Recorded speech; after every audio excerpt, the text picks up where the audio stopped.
बाशिंदों की जिंदगी सरवर कर जीने का तरीका सिखाती है। तालीम के मैदान के सिपाही जो मौसीकार, कलामकार, फनकार बनते हैं, वो सुल्तान अल-कसीमी से लेकर अनवर मकसूद राहत फतेह अली खान की सूरत में उनका पैगाम देकर जीने का तरीका सिखाती है और ऐलान करती है,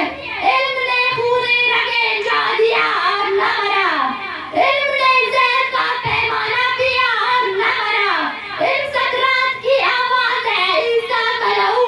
इल्म सैयाराओं के वारा अंजाम लहू, इल्म तालिब को तरफ से सुला देती है और जेल इंसान को भी जेल बना देती है। बस आखिर में इन्हीं अल्फाज के साथ इजाज़त चाहती हूँ कि तालीम ही सिखाती है जीने का तरीका।